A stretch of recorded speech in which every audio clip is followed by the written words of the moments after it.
네, 오늘 새벽 3월 FOMC 결과가 발표가 됐습니다. 연준이 계속해서 기준금리를 인상할 것임을 시사했음에도 오늘 주가 굉장히 급등세를 보였는데요. 이번 회의를 계기로 연준의 역행적 선택론이 재부각되고 있습니다. 어떤 의미인지 오늘 이 부분 짚어보는 시간 마련했습니다. 한국경제신문의 한상준 논술위원 나오셨습니다. 어서 오십시오. 네, 안녕하십니까?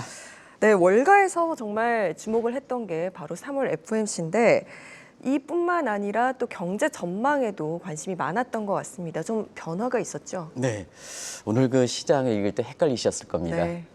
금리는 3년마다 올렸다. 점도표는 뭐 7차례 네. 더 올린다.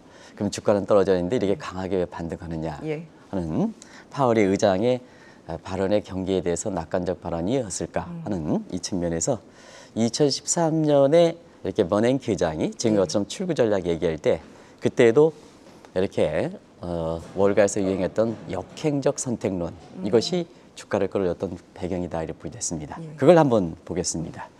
일단은 그 페드의 경제 전망 슬로우 프레션이 우려될 만큼 성장률이 많이 떨어졌다. 우리가 이제 작년 12월이 이번에 그 직전 전망이거든요. 예. 그때 올해 성장률 4%로 봤습니다. 저희 그래프에 나오죠. 근데 3개월 만에 아무리 우크라이나 전쟁이 있다 하더라도 이것을 1.2%포인트 3개월 만에 내리는 것은 네. 페드의 경제 전망이 포브스 모델인데요. 포브스 모델 입장에서는 상당히 좀 치욕에 해당됩니다. 3개월 만에 미국 경제 성장률 1.2% 낮췄습니다. 네. 물가는 굉장히 많이 올렸죠. 2.6에 직전 전망 12월에서 4.3% 올렸습니다. 이게 이제 그렇다. 그러면 이제 자, 3개월 만에 이렇게 성장률 조작 효과, 물가가 이렇게 많이 이렇게 올라간다면 결국 우크라이나 전쟁도 미국 입장에서 부담이 된다는 얘기입니다. 네. 우크라이나 전쟁이 지속될 때는 지금은 이번 전망에서는 슬로우프레이션 우려가 되지만 경우에 따라서는 전쟁이 지속되면 스태그플레이션이 예상이 될 만큼 성장 하락폭이 빠르다. 네. 그다음 물가 상승폭이 강하다 하는 것을 보여주는 대목이 아닌가 이렇게 보고 있습니다. 그러다 보니까 월가 입장에서는 FOMC 회의 결과 발표하고 나서 주가가 떨어졌죠. 예. 왜 그러냐 하면 이런 경제 전망을 할 때 자, 시장 참여 입장에서는 당장 닥친 게 1, 4분기 4월 달에 발표하는데요. 성장률과 어닝 시즌, 기업의 실적이 어떻게 될 것이냐. 이 점이 이게 굉장히 관심이 되는 거거든요. 그런 관점에서 보면은 1분기 성장률이 작년에 그 4분기 성장률 7%인데요. 네. 지금 2%, 3분의 1 토막되지 않겠느냐. 그리고 기업들의 실적도 지금까지는 예상치 대비해서 실적이 높아서 어닝 서프라이즈가 주가를 끌어올렸습니다는 이번 분기를 기준으로 마지막이 되지 않겠느냐. 자, 한번 보겠습니다. 3년 만에 금리를 올리지만 이와 같은 경제 전망을 이렇게 본다면 금리를 강하게 긴축으로 가기는 어려웠던 거죠. 네. 그래서 시장의 예상 대비해서 굉장히 금리를 3년 만에 올리고 난프로트는 다른 성격을 갖고 있습니다. 나중에 설명하겠습니다는 7차례 올린다. 주가는 왜 떨어지지 않고 올랐느냐 하는 관점에선 시장의 예상 대비해서 이런 경제 전망이라면 강하게 긴축을 갖긴 어려웠다. 이런 대목이거든요. 네. 그런 것이 사실 오늘 주가를 끌어올렸던 가장 큰 배경이다. 이렇게 보시면 되겠습니다. 네, 조금 궁금한 점이 지금 이틀 연속 3대 지수가 다 올랐지만 특히나 나스닥 지수 오늘 뭐 3%대 급등세 보이면서 유독 많이 급등을 했습니다. 특별한 배경이 있는 걸까요? 금리를 올리면 나스닥 빅테크 업종이 떨어져야죠. 그러니까요. 그리고 상승하더라도 다우라든가 S&P보다는 상승폭이 적어이죠. 근데 왜 이렇게 오늘 다우지수 상승폭에 비해서 상승률에 비해서 2배 이상 올랐을까? 가장 궁금해하는 사항 아니겠습니까? 그런 점이 바이든 대통령과 조 맨치니언, 이 조 맨치니언은 시청자 여러분 집권당인 민주당에 소속돼 있습니다. 요 조 맨치니언 간의 그 대립이 지속되는 상황이거든요. 예. 그 대립되는 상황을 한번 보겠습니다. 우리가 조 바이든 대통령의 경제 정책이 바이든오믹스인데요. 네. 그리고 핵심적인 사회적 인프라법, Build Back Better, BBA Act거든요. 네. 이게 공화당이 반대해서 지금 지연되는 게 아니라 같은 집권당에 속해 있는 조 맨치니언의 반대를 해서 지금 지연되고 있다는 것 시청자 여러분이 잘 아시거든요. 예. 근데 이제 어제도 좀 말씀드렸습니다는 레스키 네. 이분도 지금 상태에서 여러 가지 어려운데 집권당 입장에서는 바이든 대통령에게 박수를 쳐도 불안한데 반대가지고 결국에서 보면 레스키 의장이 스스로 사임했거든요. 네. 그럼 아시겠습니다는 어제도 나스닥 지수가 오를 때 그 얘기를 했습니다. 자, 지금 미국에서는 테크프레시다에서 네. 독점 기업 빵의 기업을 이렇게 견제하기 위해서 반독점 규제하거든요. 네. 그것이 한편으로서는 FTC, 미국의 거래위원회에서 리나 칸이거든요. 네. 리나 칸이 가계 반독점 규제와 함께 그다음에 월가에서 빅테크와 짱 이렇게 서로 짜고 주가를 올리면 K자 구조를 심화시킨다. 네. 밑에 사람들을 어렵게 한다 하는 차원에서 금융 규제에 바이든 대통령의 이렇게 사실 의중을 읽고 네. 이 사람의 통화 정책에서 반영하기 위해서 이렇게 임명시켰던 사람이 레스킨이거든요. 자, 어찌됐든 레스킨 부의장이 네. 뭐냐 사임했습니다. 그런 입장에서 보면 월가의 빅테크 하는 사람들이 가장 환영하겠죠. 그렇죠. 환영하겠죠. 네. 그래서 어제도 오늘도 나스닥 지수가 가장 많이 올라가는 게 이 요인이 결부돼 있다. 그래서 오늘 월가에서 재미난 얘기를 좀 이간의 거랑 같이 하겠습니다. 오늘 주가 올랐으니까 좀 이렇게 좀 여유가 있는 상태에서 얘기할게요. 앞으로 뭐냐 통화 정책이라든가 네. 미국의 그 바이든 오피스 관련해서는 자 야당과 여당이 아니라 미국에서는 공화당과 이렇게 민주당이 아니라 사실 조 바이든과 네. 같은 당 집권당의 조 맨친 여간에 공교롭게도 조 바이든, 조 맨친 네. 해서 퍼스트네임이 조가 똑같거든요. 예. 그래서 JOE 조조 간의 네. 대립이 향후에 미국의 증시 입장에서는 가장 관심이다 이렇게 얘기하는데요.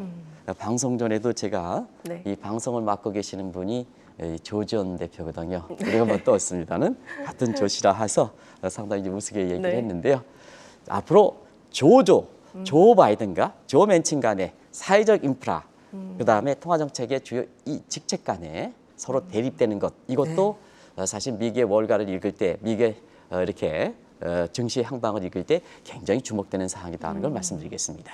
네, 저희가 3월 FMC 결과 관련해서는 뭐 특파원 리포트 때도 마찬가지로 굉장히 설명을 많이 드렸는데 이번 회의를 계기로 역행적 선택론이 관심을 받고 있습니다. 위원님께서 2013년도에도 또 언급을 해주셨잖아요. 네. 좀 설명 부탁드릴게요. 이 대목을 좀 말씀을 드리겠습니다. 이번에 다시 역행적 선택이 나오는 것은 자 지금은 한번 보겠습니다. 페드의 우선순위가 인플레를 안정시키는 데를 다시 이제 고용 안정에서 그쪽으로 간 대목이거든요. 지금 물가 어떻습니까? 높죠. 2월에 뭐 소비자 물가 지금 이엔코께서 말씀하신 대로 높더라도 엄청 높습니다. 네. 지금 물가 타겟 증선이 2%인데요. 2월에 물가가 7.9%였습니다. 이번에 그 전망에서 나온 거 보면 연간이지만 4.3%입니다. 인플레 타겟팅 수준에 비해서 2배 정도 높습니다. 이런 점이거든요. 그러다 보니까 이번 회의에서 사실 통화 정책의 최우선 순위가 물가로 가고 인플레가 뭐냐 지금 상태에서 2월 수치는 4배 정도 네. 올해 요번에 전망에서는 2배 정도 이상 높게 나왔기 때문에 자 시장에서는 3월 회의에 이렇게 예상됐습니다. 기준금리는 0.5% 빅스텝을 올리지 않느냐 경우에 따라서는 QT까지 가져가지 않겠느냐 하는 얘기거든요. 그런 각도에서 오늘 회의 결과를 보면 3년마다 금리 인상이다 이렇게 했지만 실제로 보면 금리 인상폭이 0.5 대비해서 0.25%포인트 오히려 낮아졌거든요. 인상폭이 줄었다는 얘기입니다. QT에 대해서 5월부터 하다는데 5월에 가서 또 얘기하는 거거든요. 그죠. 1월 달에 한번 보겠습니다. 작년 12월에 QT 얘기가 FOMC 의사록에 나왔습니다. 그러면 시장의 기대에서는 1월에 올해 첫 회의에서 QT에 대해서 언급이 있지 않겠느냐 하는데 이번도 언급이 없었습니다. 5월 달은 넘겼습니다. 네.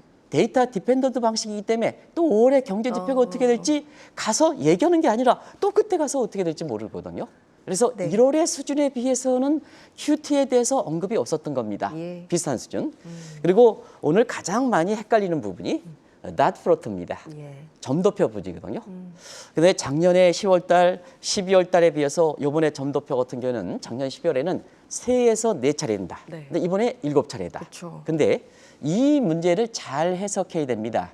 왜냐하면 작년에 12월에 점도표에 그 의향지수를 냈던 사람은 비둘기적인 성향이 많았습니다. 근데 이번에 사실 올해 들어서 지역 연준 의원들이 자 몰라드 이번에 0.25%포인트가 아니라 0.5%포인트를 조약했던 사람입니다. 세인트루이스의 조지 에스터, 캔자스 시티입니다. 이 사람은 강한 매파를 갖고 있습니다. 이 사람의 구성이 들이기 때문이니까 어떠냐? 점도표에서 이렇게 보면 당연히 올해 금리 인상폭이 작년에 3에서 4차례지만 올해 뭐냐? 7차례까지 갈 수가 있는 대목이거든요.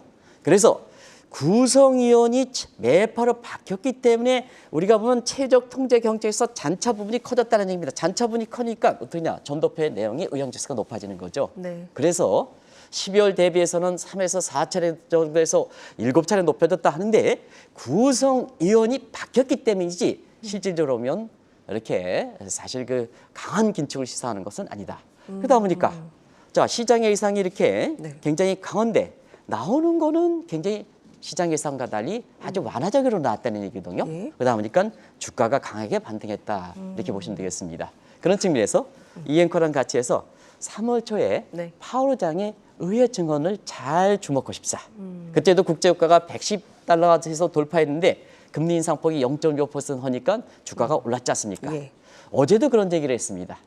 자 오늘 FOMC 회의 직전에 신삼고 속에 미니 삼저가 나타난 예. 현상을 보겠습니다. 네. 그때 대목에서도 파월 의장의 3월 초의 발언을 다시 한번 주목해 주십사.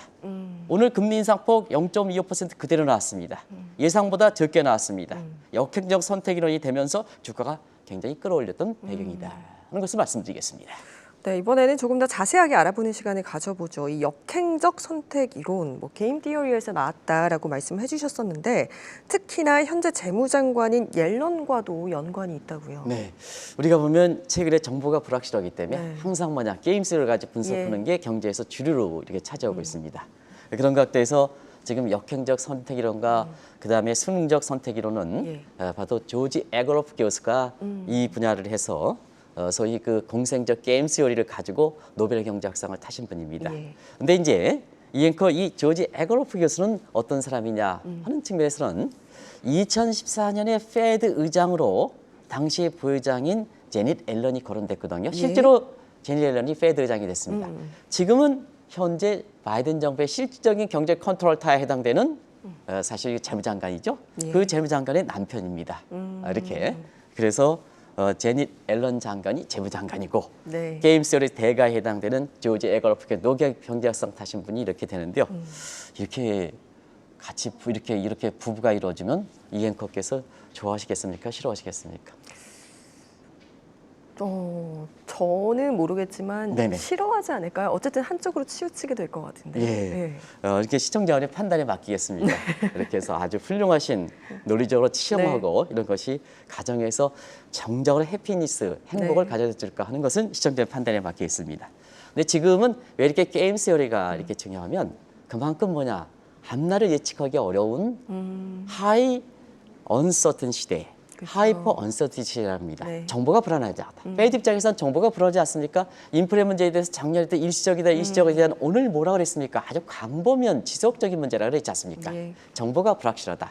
정보가 불확실한 상태에서는 경제 분석을 하는 방법으로 바로 이 게임 시어리 이 문제인데요. 사실 그러다 보니까 자 정보가 불확실합니다. 아체 구름이 껴져 있죠. 그래서 사귀는 예를 들어서 사귄다는 사람이 있으면 남자의 태도가 애매모호거든요. 그러면 어떻게 되겠습니까? 저 의향을 보기 위해서 경제의 진짜 현상을 보기 위해서 맨 처음부터 저 사람이 나를 싫어한다, 사랑한다 이렇게 해서 확신을 가기에는 굉장히 위험 요소가 있다는 얘기입니다. 그래서 그때는 항상 간을 넣으셔야 된다. 간칙이라고 하죠. 네. 그래서 이것을 브로퍼링 쇼다 이렇게 부여됐습니다. 경제에서 보면 불확실하기 때문에 네. 정부 페드 입장에서 확실한 가기 전에 시장에서 무엇을 생각하고 있는지 예를 들어서 자 지금 우리나라에서 보던 정권의 교체기 아니겠습니까? 북한과 관련돼서 정책이 상당히 변할 거로 이렇게 보고 있습니다. 문 정부에서 윤 정부는 상당히 북한에 대해서 대립각을 형성하는 거거든요. 그러면 김정은 입장에서는 자 윤 정부 태어나는데 자기 의도대로 가기 위해서는 어떠냐? 미사일을 쏠까 말까. 이래야지 윤정부에서 죄송합니다. 신정부의 북한에 대한 내용을 정확하게 알 수가 있다는 얘기입니다. 네. 그래야지 북한 입장에서는 남한에 대해서 대남 정책에 있어서 확실하게 가질 수 있는 거거든요. 그게 물어퍼링 쇼이다. 그런 과정에서 지금의 불확실한 상황에서 보면 물어퍼링 쇼가 많이 되고 있다. 그런 측면이거든요. 자, 그런 측면에서 보면 지금 경제에서 뭐 하나 확신을 갖고 있지 않습니까? 네. 확신을 갖고 있습니까? 우크라이나 전쟁이 앞으로 어떻게 될 거로 봅니다. 굉장히 모르죠, 불확실하죠. 솔직히. 예. 그래서 자 많이 애매모호합니다. 많이 애매모일 때는 뭐든지 페드라든가 이런 사람이 확신을 갖고 모으면 틀릴 가능성이 높거든요. 작년에 인플레에 대해서 그래서 대실수를 저지른 겁니다. 그러다 보니까 애매모일 때는 물어퍼닝 쇼와 마찬가지로 간을 봐야죠. 간을. 네. 그래서 뭐든지 한 번 정도는 확신해야 된다. 이게 뭐냐? 이게 체킹 스윙이라는 이겁니다. 네. 자, 지금 이제 4월부터는 우리나라에 코리안 시리즈가 되는데요. 야구 선수들 보면 항상 먼저 나와서 이 본격적으로 이렇게 타게 자절에 이렇게 하죠. 네. 저기 오면 이렇게 하고 이게 뭐냐? 한 번 정도는 투수가 어느 정도 던질 것인지 뭔지 확인하는 타자 입장에서 예비적인 투수의 의향지수다 해서 이게 체킹 쇼라 그럽니다. 체킹 스윙이라 그럽니다. 이런 것이 지금 결부돼서 자 인플레는 굉장히 높지만 이게 앞으로 어떻게 될지 확신을 못하니까 네. 항상 시장에 대해서 확인하는 과정에서 이렇게 긴축폭이 3년마다 금리 인상했지만 그 긴축폭이 굉장히 낮아서 결국 예상 대비해서 긴축폭이 낮다 보니까 주가가 올라갈 수밖에 예. 없죠. 그런 각도로 해석하시면 되지 않냐 생각합니다. 근데 이제 파월 의장 역시 오늘 발언에서 이 우크라이나 전쟁과 관련해서는 굉장히 불확실하지만 내년에 경기 침체는 없을 것이다. 이렇게 좀 확언을 하더라고요. 여기에 네. 대해서 어떻게 보셨어요? 사실 그 이번에는 확언보다는 뉘앙스는 저는 그렇게 읽지는 않았습니다. 네. 그래서 뭐냐 뭐든지 본인의 얘기한 것과 작년에 인플레도 일시적이다 하는데 인플레는 광범위했지 않습니까? 그쵸. 경제 부분에 대해서 지금 상태에서는 굉장히 경제가 괜찮다. 오늘 전망은 근데 굉장히 안 좋게 나왔거든요. 네. 그렇지 않습니까? 그죠. 그럼 이게 뭐냐? 페이퍼 산과 당신 얘기하는 게 잘못되지 않느냐 하는 측면에서 네. 자 파월의 기자회견 발언 이후에 당신도 똑같다. 언제 2013년에 출구 전략 시작할 때 그때 버냉키 장도 테이퍼링 처음 얘기했는데 자 그때 당시에 테이퍼링 처음 언급하고 바로 직후 회의가 네. 2013년 9월 회의였었거든요. 그때 테이퍼링 언급했으니까 금리 인상 가져야 되지 않냐? 노 액션. 아무것도 취하지 않습니다. 그래서 그것을 버냉키의 리버트, 버냉키의 반란이라고 하는데요. 그와 마찬가지 이번에도 물가는 뭐 높다 하는데 금리 인상폭은 적게 가져가니까 네. 당신 뭐 하는 거냐? 그때 버냉키 의장의 리버트 반란에 대비해서 네. 이번에 뭐냐? 파월 의장 당신도 똑같다. 네. 파월 의장의 리버트, 파월스 리버트라는 표현이 나오고 있다 이렇게 됐습니다. 네.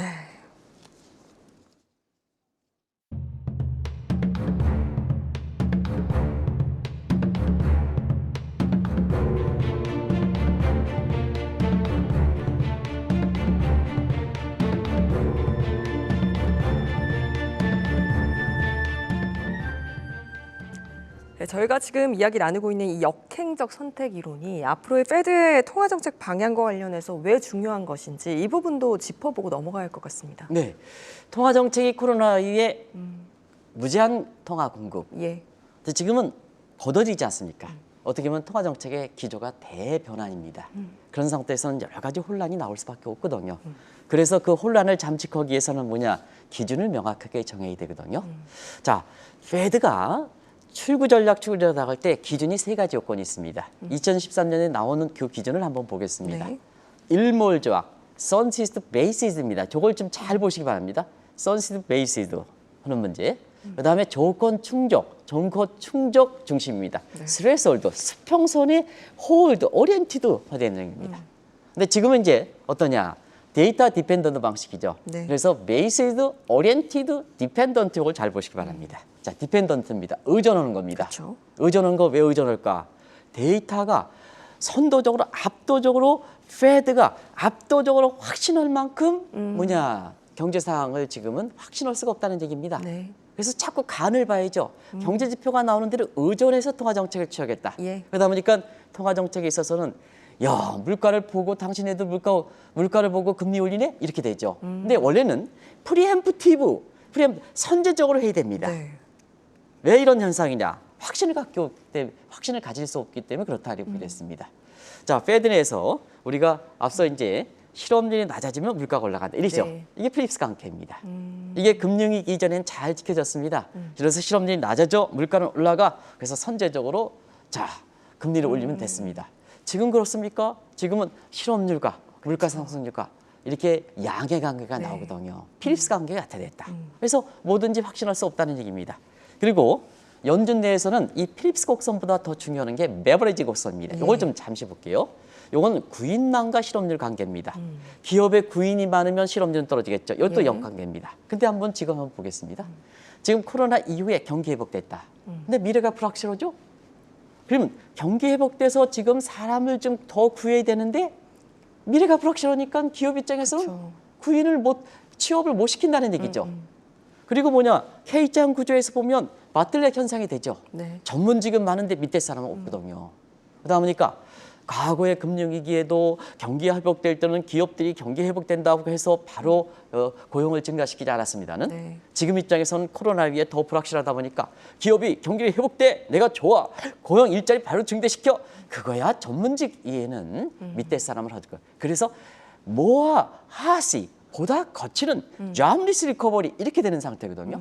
그러다 보니까 페드 입장에서는 통화정책 기조를 대변환시킬 때 네. 뭐든지 확신을 갖고 먼저 선도적으로 갈 수가 없다는 얘기죠. 그래서 시청자분께서는 물가를 보고 저거 금리를 올리네? 네. 이렇게 되는 거죠. 오히려 후행적이죠. 후행적이죠. 그런 각도에서 이렇게 수능적 이렇게 이론이 나온다 이렇게 볼 때 있습니다. 네, 지금 이 말씀해주신 세 가지 조건이 듣다 보니까 또 우리나라 한국은행 선제적으로 좀 금리를 올리지 않았습니까? 이 역행적 선택론을 좀 생각해봐야 하지 않을까 싶은데요. 이 대목을 보면 지금 시청자분께서 젊은 세대분이라든가 소상공 입장에서는 또 오늘 제가 얘기하는 거 아주 우라통 터지실 겁니다. 이렇게 간을 보고 불확실한 걸 확신을 갖고 통화정책이 오히려 후행적이하도록 이번에도 금리가 0.5% QT라도 이렇게 아주 강하게 나오지 않겠는지 하는데도 불구하고 적게 나왔거든요. 뭐든지 이렇게 모노프랭 쇼를 좀 해주셔야 되는데요. 그래서 뭐냐, 페드 회의가 끝나면 일제히 페드 의원들이 시장에 소통하지 않습니까? 네. 블랙아웃 기간 종료하든 얼만큼 바쁘게 움직입니까? 시장 친화적으로 가려고 노력하지 않습니까? 그래서 개비해야 되는데요. 책상머리에 앉아 있으면 안 된다는 얘기입니다. 네. 금통위원들이 뭐냐, 뭐 고답적입니까? 책상머리에 앉아 있으면 되겠습니까? 앉아서면 안 된다는 얘기입니다. 자, 왜 이렇게 우라통 터질까 하는 걸 보겠습니다. 어제도 이렇게 제가 어디 뭐 학교 그 동문 기업인들에서 강의했는데요. 그런 얘기를 했습니다. 지금 뭐냐, 우리가 금리를 3차례 올렸는데요. 미국보다 경제 성장이 좋습니까? 다들 우리 뭐 미국 경제 성장기는 안 좋습니다. 이렇게 합니다. 그리고 물가도 우리가 미국보다 높습니까? 낮습니까? 물론 상전 방식이 다르긴 하지만 우리가 미국의 물가는 4.9%인데 우리는 3.6%밖에 안 되거든요. 왜 그런데 금리를 올리느냐? 이런 문제거든요. 지금 여기 이제 저 데이터를 보겠습니다는 2021년 저 작년에 보면 예. 자, 작년에 8월부터 금리 올렸으니까 우리 성장률 4%입니다. 미국은 5.7%입니다. 우리가 경제 대표적으로 뭐 반도체라든가 대표적인 대만 같은 경우는 저기 나왔습니다. 6.3%입니다. 네. 올해 한번 보겠습니다. 올해 성장률은 뭐냐? 우리가 지금 3%입니다. 오늘 미국이 4%에서 2.8% 떨어졌기 때문에 저 성장률 아마 4월 달에 더 한국에서는 더 떨어질 떨어지겠죠. 겁니다. 예. 더 떨어질 겁니다. 3% 밑으로 떨어질 겁니다. 노무나 같은 게 2.3%까지 낮추고 있습니다. 근데 물가를 왜 올립니까? 금리를 왜 올립니까? 이런 대목이거든요. 네. 그러다 보니까 아시겠습니다는 항상 위기를 극복할 때는 왜 러핑 쇼 항상 간치기 하느냐 하면 자, 지금 위기 극복하는데 돈을 풀었는데 갑작스럽게 사실 그 강하게 금리를 올리다간 경기가 거꾸로지죠. 저기 FOMC 회의 결과에서 지금 경제 전망에서 4%에서 3개월 만에 2.8% 떨어지지 않습니까? 예. 이런 문제가 되는 거거든요. 그럴 때는 위기가 극복될 때까지 자, 경제가 물가에 대해서 경기에 대해서 확실하게 모든 걸 금리 인상해서 경기가 둔화되는 것이 아니다 하는 확신이 가질 때까지는 통화정책 기조를 쉽게 변경하지 않는 거다. 예. 그래서 이게 통화정책의 불가역성이라 그럽니다. 요 통화정책 불가역성이 바로 수능적 게임 시어리와 거의 일치하지 않습니까? 네. 그런 것이 오늘 FOMC 회의 결과에 그대로 나왔다 이렇게 볼 때 있습니다. 근데 그럼에도 불구하고 한국은행이 기준금리를 더 올리겠다 이런 의사를 내비치고 있지 않습니까? 네, 이재일 총재께서 지금 내일 모레 임기를 앞두고 있는데요. 3월에 임재일 총재께서는 얘기하지 않겠습니다. 1월 회의에서도 금리를 올려서 이게 저금리다. 네. 앞으로 더 올린다.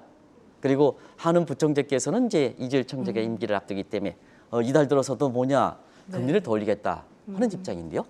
자, 작년 8월 달에 금리를 올렸습니다. 지금 시차상으로 보면 통화정책의 시차상으로 평가를 쓴 대목이 있습니다. 네. 되어 있습니다. 그런 과정에서 작년에 물가를 잡겠느냐, 그 다음에 가계부채를 잡겠느냐 하는 측면에서 효과를 한번 보겠습니다. 지금 가계부채 우리가 2천조 원 돌파, 2천조 원 육박하고 있습니다. 예. 아직 돌파하지는 않습니다.